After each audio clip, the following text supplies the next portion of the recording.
Jeeva today பார்வையாளர்களுக்கு வணக்கம். இன்றைய நேர்காணலில் தேசிய தௌஹீத் கூட்டமைப்பின் நிறுவனரும் தலைவரும் ஆகிய பிஜே அவர்கள். ஐயா வணக்கம். வாழ்க சார், சொல்லுங்க. பிரமிடுகள் அப்படிங்கிறது வந்து ரொம்ப உலக அதிசயங்கள்லேயே பிரமிடுகள் வந்து ரொம்ப அதிசயத்தக்க ஒரு விஷயம். எகிப்துன்னு சொன்னாலே எல்லாருக்கும் பிரமிடு தான் நினைவுக்கு வரும். இப்படி இத்தனை ஆண்டுகளுக்கு முன்னாடி ஒருத்தன் இறந்த ஒரு சமாதி தான் அது.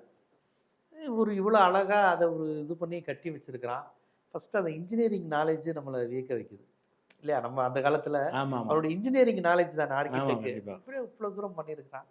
இன்னொரு புறம் மன்னர்களுக்காக எவ்வளவு அறிவீனமாக உயிரோடு இருக்க வேலைக்காரர்களை உள்ளே வச்சு புதைச்சிருக்கான்னு சொல்கிறாங்க. அதை பார்க்கும்போது நெஞ்செல்லாம் பதறுது. ஒவ்வொரு பிரம்மாண்டங்களுக்கு பின்னாடியும் இத்தனை மக்களுடைய உயிர் பலி, இவங்களுடைய மூட நம்பிக்கையெல்லாம் இருக்குன்னு நினைக்கும் போது நம்ம பதறது வரலாறு.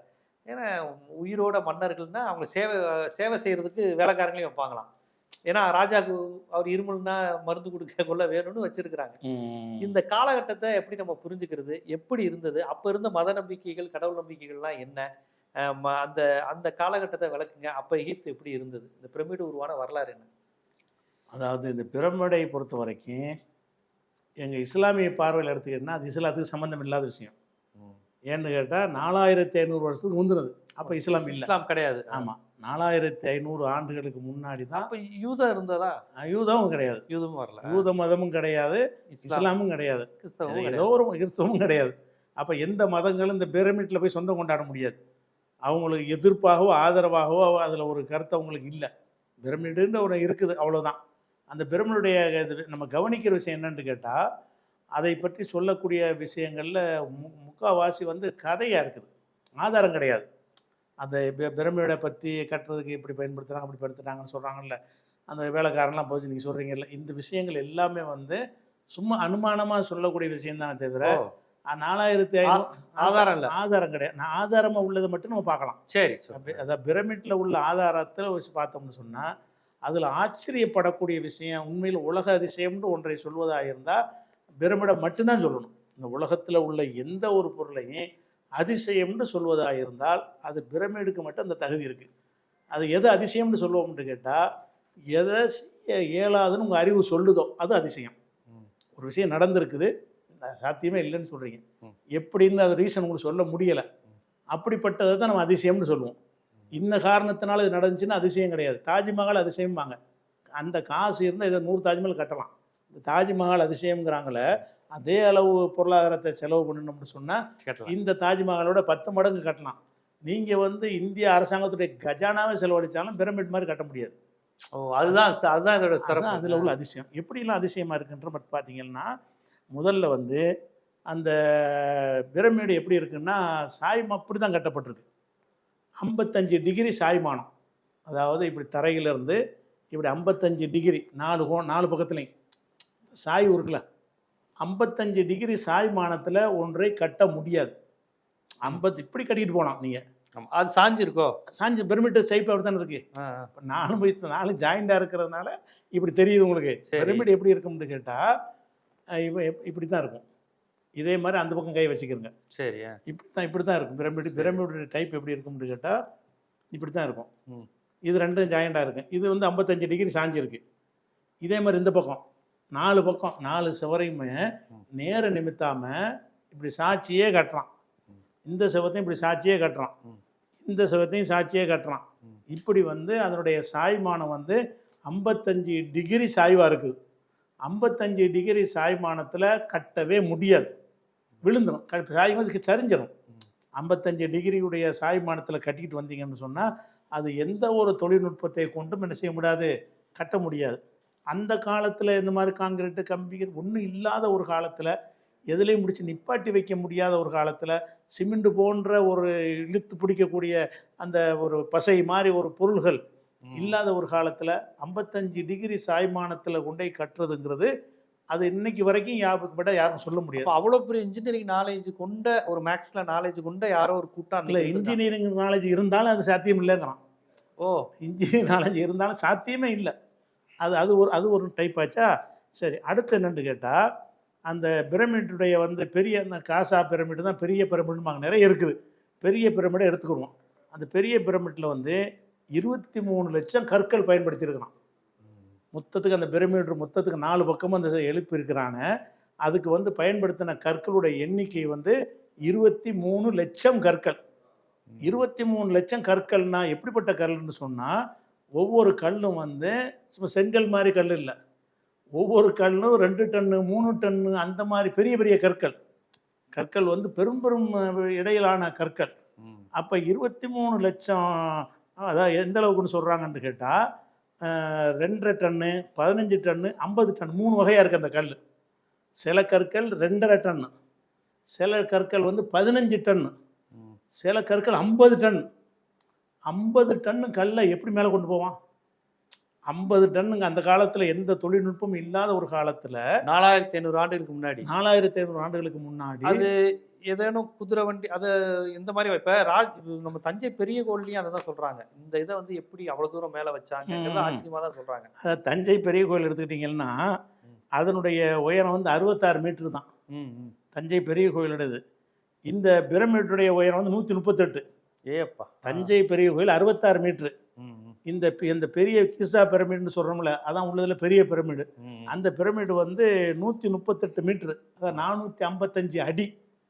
பெரிய கோயில் வந்து 216 அடி. இந்த பெரிய கோயிலுக்கு வந்து அப்போ நாமக்கல்ல இருந்தால் அந்த கல்லாம் கொண்டு வந்திருக்காங்க. அந்த ஊர் நாமக்கல்ல அந்த கல் உள்ள பகுதி மாவட்டம் இன்னைக்கும் கூட பாறைகள் வெட்டி எடுக்கிறதுக்கு உள்ள மாவட்டம். அந்த கல்லாம் கொண்டு வந்தது நாமக்கல்ல இருந்து. அதுக்கு சாரம் எங்கே போடுறாங்கன்னு கேட்டால், கோபுரத்தினுடைய உயரத்தை விட அதிகமாக சாரம் இருக்கணும். கோபுரம் 10 அடின்னா சாரம் வந்து 12 அடி இருக்கணும். அந்த மாதிரி ஒரு கணக்கு பண்ணி 6.4 கிலோமீட்டர் சாரம். அதாவது அந்த கோயமுத்து அந்த உச்சி இருக்குல்ல, அந்த உச்சியிலேருந்து 6.5 கிலோமீட்டரு தூரத்துக்கு போகணும். ஒரு அவ்வளோ தூரத்தில் உள்ளது அங்கே ஆரம்பிக்கணும். அங்கே ஆரம்பித்து சாரம் பண்ணி அந்த சாரை வந்து உருளை மூலமாக உருட்டிட்டு வருவாங்க. அந்த கல்லை வச்சுட்டு உருளை மூலமாக யானை மூலமாக உருட்டிக்கிட்டு வந்து மேலே ஏற்றி அதில் கொண்டே வச்சிருக்கிறாங்க என்று சொல்வதற்கு இப்போ ரீசனை சொல்லிட்டீங்க. இப்போ அதிசயம் இல்லை. இப்போ ரீசன் சொல்லியாச்சுல. ஆமாம், எப்படி கொண்டு வந்தாங்கன்னு இப்போ ரீசன் வரலாற்றில் ரீசன் இருக்குது. அதே மாதிரி என்ன செய்கிறாங்கன்னு கேட்டால், இப்போ இந்த அடிப்படையில் நீங்கள் பார்க்குற அந்த பிரமிடுக்கு சாரம் வைக்கிற அந்த இந்த கணக்குப்படி வந்து 20 கிலோமீட்டருக்கு அது வைக்கணும். அதுக்கு 6 கிலோமீட்டர் வைக்கிறதா இருந்தால் 20 கிலோமீட்டருக்கு அப்பால் வச்சு ஒரு சாரம் கட்டி அங்கேருந்து சாய்வா ஒரு பாதையை சறுக்கு பாதை மாதிரி உண்டாக்கி அதுலேருந்து உருட்டிக்கிட்டு அந்த மாதிரி கொண்டு வரணும் யானை மூலமாக உண்டு. அப்போ அந்த மாதிரி 20 கொண்டு வரதா இருந்து உதாரணம் சொல்வதா இருந்தால் சென்னையிலேருந்து பல்லாவரம் அளவுக்கு சாரம் போடணும். உதாரணமாக சென்னையிலேருந்து பல்லாவரம் அவ்வளோ பெரிய தூரத்துக்கு சாரம் போட்டால் தான் பிரமிடை கொண்டே வந்து கொண்டு வர முடியும்.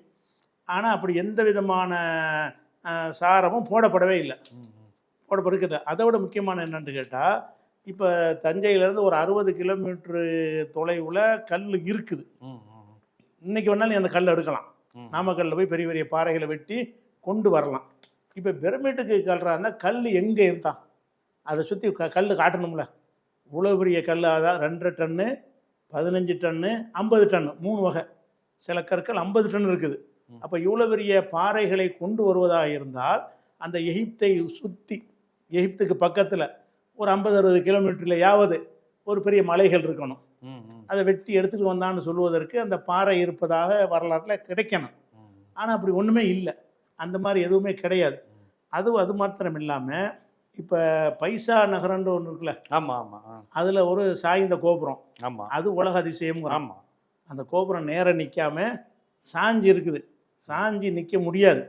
சாஞ்சி நிற்கிறதுனால அது அதிசயங்கிறான். அது எவ்வளோ சாஞ்சி இருக்குன்னு கேட்டால் 5.5 டிகிரி தான் சாஞ்சி இருக்குது. நேரில் லேசாக கொஞ்சோண்டு சாஞ்சிருக்கு. 5.5 டிகிரி சாஞ்சது அதிசயங்கிறான். இது 55 டிகிரி சாஞ்சிருக்கு. அது பிரமிடுங்கிறது அது மாதிரி 11 மடங்கு சாஞ்சிருக்குது. அது எப்படி கட்டினாங்கன்னு இன்னைக்கு வரைக்கும் அதிசயமாக தான், இன்னைக்கு வரைக்கும் யாருக்கும் சொல்ல முடியாது. அது போக இந்த 50 டன்னு கல்லை எல்லாம் மேலே எப்படி கொண்டு போனான் சொல்ல முடியலை. கல் எங்கே கிடச்சிச்சு, கல் முதல் எங்கே, அதுக்கு இவங்கெல்லாம் ஊகமாக என்ன செய்கிறாங்கன்னா கப்பல் மாதிரி செஞ்சு நைல் நதியில் வச்சு ஏற்றி உருட்டிக்கிட்டு வந்து தள்ளினாங்க. என்ன தான் கொண்டு வந்தாலும் அங்கேருந்து எகிப்துக்கு எப்படி மேலே எப்படி ஏற்றுவீங்க? எகிப்துலேருந்து நைல் நதி எவ்வளோ கிலோமீட்டர் வரும்? அந்த எகிப்துடைய உள்ளே தான் இருக்குது நதி. எகிப்துக்குள்ளே தான் நைல் நதி இருக்குது. எகிப்துலேருந்து கொண்டு வந்தாலும் அதை கூட மேலே எப்படி ஏற்றுவீங்க? சரி, எங்கேருந்து கொண்டு வந்தீங்க? கல் கொண்டு வராந்தா எங்கேருந்து அந்த கல்லையெல்லாம் தூக்கி எவன் இந்த கப்பலில் வைக்கிற 50 டன்னு எப்படி தூக்க முடியும்? அது அது அப்ப அந்த ஒரு கப்பல் போக்குவரத்துலாம் இருந்திருக்கு. மரக்கலங்கள் இருந்துச்சுலாமா, மரக்கலங்கள் இருந்துச்சு. அது ஒரு விஷயமாச்சு. அப்போ இவ்வளவு பெரிய விஷயத்தில் அதை இன்னொரு விஷயம் என்ன செய்கிறாங்கன்னு கேட்டால், அந்த கல்லை அடுக்கியிருக்கிறான்ல, அந்த அடுக்கின கல்லுக்கு மத்தியில் இடைவெளி பார்த்தீங்கன்னா ஒரு பேப்பர் ஒரு அளவுக்கு தான் இடைவெளி இருக்குது. அப்படி ஒட்டி செஞ்சுருக்காங்க. அதை அறுத்துருக்கான். அந்த கல்லை வந்து சும்மா தூக்கிட்டு வராமல் அதை மிஷினில் அறுத்த மாதிரி அறுத்து ஒரு கல் இன்னொரு கல்லை ஒட்டுனோம்னு சொன்னால் ஒட்டுது. அதாவது பெரிய பாறங்களில் 2 காய்ச்சி ஒட்டாது, எல்லா பகுதியும் ஒட்டுறமா அந்த கல்லை எடுத்துக்கிட்டு கல்லை வந்து சீவி இருக்கிறான். அப்படி அழகா சீவி 2 கல்லையும் ஒட்டினோம்னா ஒட்டிக்கிற மாதிரி. ஒரு பேப்பர் விட முடியாது அந்த அளவுக்கு வந்து அந்த இடைவெளி இல்லைங்கிறாங்க. கற்களுக்கு மத்தியில் இடைவெளி இல்லைங்கிற ஒரு அதிசயம். பெரிய பெரிய பாறைகளாக இருக்கிறத மேலே எப்படி போனாங்கிறது இன்னொரு அதிசயம். இந்த கல் எங்கே கிடைச்சிச்சு, எதுக்குமே இப்போ இதுவரை விடை கிடையாது. எதுக்கும் ஊகமாக என்ன செய்கிறாங்கன்னு கேட்டால், அதாவது சொல்கிறாங்க இப்போ ஊகமாக அங்கேருந்து வந்திருக்கக்கூடும், இங்கேருந்து வந்திருக்கக்கூடும்னா அதை சுற்றி நீ வந்து மலை பகுதியை காட்டு பார்ப்போம். எகிப்தை சுற்றி இந்த பாறையை கொண்டு அப்போ அந்த மன்னர்கள் தங்களுடைய சமாதி இவ்வளோ பிரம்மாண்டமாக இருக்கும்னு நினச்சி கட்டியிருக்காங்க. ஏதோ ஒன்று செஞ்சு கட்டியிருக்கிறாங்க. அது போக என்னன்னு கேட்டால், இது வந்து விடை சொல்ல முடியாமல் இதை பற்றி நுழையக்கூடிய அறிவியல் ஆய்வாளர் என்ன செய்கிறாங்கன்னு கேட்டால், இதை வச்சு அந்த ஏலியனை கொண்டாந்து நுழைக்கிறாங்க. இது வந்து மனிதர்களால் செஞ்சிருக்க முடியாது, ஏலியன் ஒரு படைப்பு மேலேருந்து இறங்கி அந்த படைப்புகளை கொண்டு தான் கட்டியிருப்பாங்க, இது மனிதனால் முடியாதுன்னு ஒத்துக்கிறாங்க. மனிதனால் முடிகிறதுக்கு லாஜிக்காக ஒரு காரணம் சொல்ல முடியலை. இது எப்படி கட்டினான்னு மட்டும் சொல்லுப்பா. இது ஒன்றும் கட்டலை. பெரிய பிரமிடு இப்படி இது மாதிரி ஏராளமான பிரமிடு அங்கே இருக்குது, இப்போ எகிப்தில் இருக்கிறது. அப்போ இந்த பிரமிடு அது மாதிரி இது கட்டினது இது அல்லாமல் உள்ளுக்குள்ளே வைத்திருக்கிற அந்த அமைப்புகள் அந்த தன்மைகள்லாம் தனி விஷயங்கள். அடக்குவதற்கான ஒரு இடம் ஆஃபீஸு நிறைய வச்சுருக்காங்க. அதுக்குள்ளேலாம் போக வேண்டியதில்லை. எதை செஞ்சாலும் இதை வந்து ஒருத்தன் கவனித்து பார்த்தான்னா இது சாத்தியம் இல்லை, மனிதன் செஞ்சே இருக்க முடியாது. காரணத்தை சொல்லணும். காரணத்தை சொன்னால் தான் மனிதன் செய்ய முடியும்னு அர்த்தம். காரணம்ங்கிறத என்ன செய்வாங்கன்னா, சும்மா அது கழுதையை கட்டிட்டு போனாங்க, அது கட்டி இழுத்துட்டு வந்தாங்க, 100 குதிரைகள் இழுத்துட்டு வந்தாங்கன்னு இப்படி ஒரு சொல்லுவாங்க. இதுக்கு ஒரு எவிடன்ஸோ ஒரு காட்ட முடியாது. என்னத்து தான் இருந்தாலும் 50 டன்னு கல்ல மேலையெல்லாம் ஏற்ற முடியாதுங்க. கண்டிப்பாக 50 டன்னு கல்ல மேலே ஏற்றிருக்கிறான். அவங்க மனிதன் தான் ஏற்றிருக்கிறான். அப்போ மனிதர்கள் செஞ்சுருக்கிறாங்கன்னு வருது. அதாவது விஞ்ஞான ரீதியாக தொழில்நுட்ப ரீதியாக இந்த 55 டிகிரி சாய்மானம் வந்து கீழே சரியக்கூடாதுங்கிற அளவில் மெஷர்மெண்ட் பண்ணி கரெக்டாக பண்ணி என்ன செஞ்சிருக்கிறான்னா கட்டியிருக்கிறான். அது ஒரு விஷயம், பெரிய அதிசயம். பெரிய அதிசயம், உண்மையில் அதிசயம், பிரமிச்சுக்கிற அதிசயம் தான். அதில் என்ன செய்கிறாங்கண்டா, இன்னும் சொல்ல போனால் அதாவது இந்த அதில் வருது. அதாவது இவங்க இப்போ உள்ள அஞ்சாணிகள் இப்போ என்ன சொல்கிறாங்கன்னு கேட்டால், சுண்ணாம்பு கல் அதில் இருக்குது, இந்த கிரானைட்டு கல்லும் இருக்குது. அந்த எகிப்துடைய பிரமிட்டுடைய அந்த சுவரில் வந்து சுண்ணாம்பு கல் சில இடத்துல வச்சுருக்கிறாங்க, சில இடத்துல கிரானைட் கல் வச்சுருக்கிறாங்க. சுண்ணாம்பு கல்லை பொறுத்த வரைக்கும் 20 கிலோமீட்டர் தொலைவில் அது கிடைக்கிறது. இந்த சுண்ணாம்பு கல்லுக்கு ஒரு ரீசன் சொல்கிறாங்க. 20 கிலோமீட்டர் தொலைவில் மசாரான்னு ஒரு இடம் இருக்குது, அங்கே சுண்ணாம்பு கற்கள் கிடைக்கிறது, அங்கேருந்து அதை கொண்டு வந்திருப்பான்னு சொல்லிடுறாங்க. ஆனால் கிரானைட் கற்கள் வந்து 800 கிலோமீட்டர் தொலைவில் தான் இருக்குது. எகிப்தில் இருந்து 800 கிலோமீட்டருக்கு மேலே போனால், 800 கிலோமீட்டரில் எந்த ஊர் சொல்கிறான்னு கேட்டால் அஸ்வான்ட ஒரு பகுதியில் தான் அந்த கிரானைட் கல் கிடைக்கும். அப்போ அங்கே இருந்தால் கொண்டு வந்திருக்க முடியும். 800 அது என்ன நாடு? இப்போ அது என்ன நாடு? அஸ்வான்ங்கிறது எகிப்தில் தான் இருக்குது. ஆனால் 800 கிலோமீட்டர். 800 கிலோமீட்டர். 800 கிலோமீட்டருங்கிறது இங்கேருந்து நாகர்கோவில் தூரம்னு வைங்களேன். ஆமாம் ஆமாம், நாகர்கோவில் கூட ஜாஸ்தியாக வருமோ? 800ன்னா ஆமாம், அதோட கூட வரும். அப்போ இங்கே சென்னையிலேருந்து நாகர்கோவில் தூரத்தில், அவ்வளோ தூரத்துலேருந்து இந்த கல்லை எப்படி கொண்டு வந்தான்? 800 கிலோமீட்டரில் உள்ள தூரம். சும்மா நாமக்கல்லேருந்து 60 கிலோமீட்டரு ஆச்சரியமாக இருக்குது நம்ம படுறோம். பெரிய கோயிலுக்கு 60 கிலோமீட்டர் தொலைவிலேருந்து கொண்டு வந்திருக்கலான்றதை ஏற்றுக்கிறோம். அதுலேயும் வந்து 50 டன்லாம் அதில் இருக்கலை. பெரிய கோயில் கட்டுறதுக்கான எடைகள் உள்ள கல் வந்து இவ்வளோ பிரம்மாண்டமாக இருக்கலை. அப்போ 800 கிலோமீட்டர்லேயே தான் அந்த கல் கிடைக்கிதுங்கும் போது அதை எப்படி கொண்டு வந்தாங்கிறதுக்கு பதில் இல்லைன்றவுடனே அதுக்கு சொல்கிற காரணம் எல்லாம் வந்து ஊகமாக சொல்கிறா தான் இருக்குது.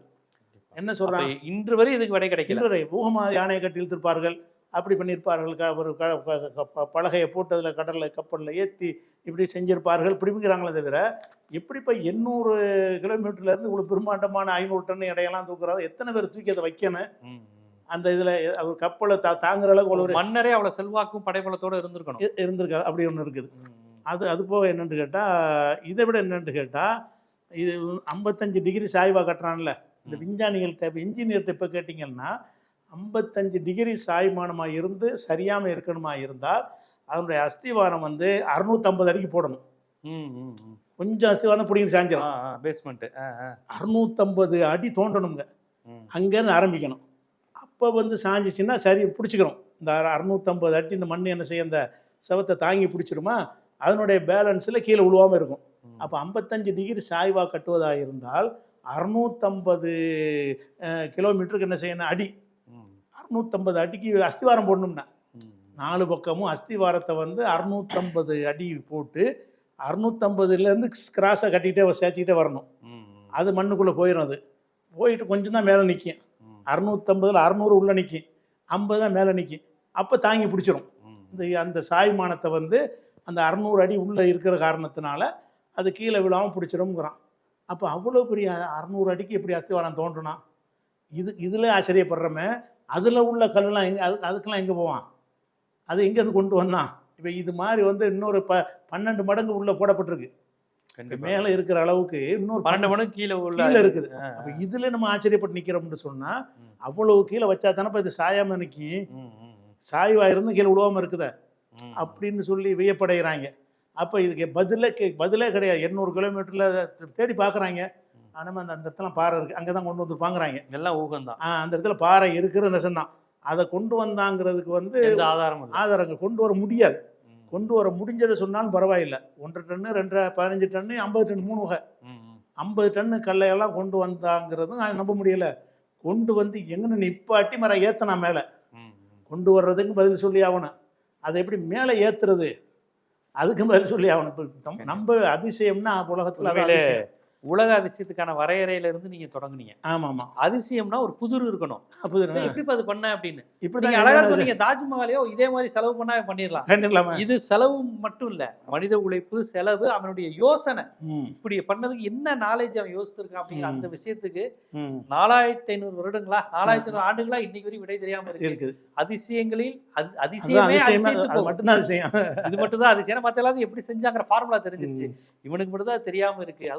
அது எங்க இஸ்லாமிய பார்வையில் அதுக்கு ஒரு விடை ஒன்று இருக்குது. என்ன விடைன்னு கேட்டா, அது எல்லாரும் என் வரலாற்றுல ஏத்துக்கிற மாட்டாங்க. ஆனா அதனுடைய தடயங்கள் இருக்குது.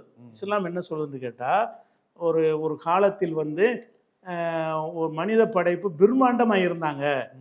இப்ப நம்ம 5 அடி 6 அடியில பாக்குறோம், 4 அடியில பாக்குறோம்ல, 8 அடி 9 அடி இப்படி 8 அடி எப்படி வருதுன்ற குரான்ல எப்படி வருதுன்னு கேட்டா, இரம்னு ஒரு கூட்டத்தார் இருந்தாங்க. அவங்க எகிப்துக்கு பக்கத்துலாம் வர்றாங்க, அரபு நாட்டில் இருக்குது. அவங்க வந்து ஒரு மலைகளை குடைந்து மாளிகைகள் கட்டினார்கள், கோட்டைகளை கட்டினார்கள். மலைகளை வந்து குடைஞ்சி என்ன செய்கிறது கட்டக்கூடியவங்களாக இருந்தாங்க. அவங்கள சொல்லும்போது இறைவன் குரானில் எப்படி சொல்லப்படுதுன்னு கேட்டால், லம் யுஹ்லகு மிஸ்லுஹா பில்பிலா, இந்த மாதிரி ஒரு படைப்பு உலகத்தில் படைக்கப்படவே இல்லை. அவர்கள் வந்து இந்த சாலிஹ் நபி காலத்தில் வாழ்ந்தவங்க, அவங்க சாலிஹ் நபி எதிர்த்ததுனால அழிக்கப்பட்டாங்க. அப்போ அந்த காலத்தில் வந்து மனித படைப்பில் பிரம்மாண்டமான படைப்பு இருந்திருக்கிறாங்க. இப்போ நம்ம 5 அடி 10 அடியில் பார்க்குற மாதிரி பிரம்மாண்டமான படைப்பில் ஒரு 20 அடியில் இருந்தான்னு வைங்களேன், அவன் மேலே ஏற்றிட முடியும். படைப்பு பெருசாக இருந்தான்னு வைங்க, அப்போ அவர் இருக்கும்போது இப்போ 550 டன்னை கூட என்ன செய்வாங்க, 4 பேர் சுற்றி வச்சுக்குவாங்க. அப்போ பெரிய படைப்பாக ஒரு இனம் இருந்ததாக எங்களுக்கு குரானில் சொல்லப்பட்டிருக்கிறது. அந்த அவங்களுடைய தடயங்கள் கூட இன்றைக்கி சவுதிக்கு போகிற வழியில் இருக்கிறது. அந்த மக்கள் வசித்த ஊர்கள் இருக்குல்ல, அந்த ஊர்கள் வந்து மலையை குடைஞ்சி மலையில் அரண்மனை மாதிரிலாம் கட்டிடுறாங்க மலைக்கு உள்ள. அந்த இதெல்லாம் தடயங்கள் இன்னைக்கு வரைக்கும் இருக்குது. அப்போ எங்கள் இஸ்லாமிய நம்பிக்கை பிரகாரம் இது ஒரு மனிதன் தான் கட்டியிருக்கிறான். இப்போ உள்ள மனிதனுக்கு முடியாதுன்னு தெரியுது. அதுக்கு ஏலியனை கூப்பிட்றதை விட பெரிய மனிதன் இருந்தான்னு போங்க, இதை விட பெரிய மனுஷன் இருந்திருப்பான் வரலாற்றில், பெரிய பிரம்மாண்டமான ராட்சச மனிதர்கள் இருந்திருந்தா கட்டியிருக்க முடியும். அப்படிதான் வாய்ப்பு இருக்கு, அப்படிதான் வாய்ப்பு அப்படிங்கிற மாதிரி இஸ்லாத்துல எங்க பார்வையில் அதை சொல்லலாம். அதை எல்லாரும் ஏற்றுக்குவாங்கன்னு சொல்ல முடியாது. நம்ம பார்வையில் அது என்னுடைய புரிதல்ல இது இப்படி இருக்கத்தான் வாய்ப்பு இருக்குன்னு அனுமானிக்கிறேன். கண்டிப்பா உண்மையிலேயே எகிப்து பிரமிடு குறித்து எல்லாருக்கும் பிரமிப்பு இருக்கு.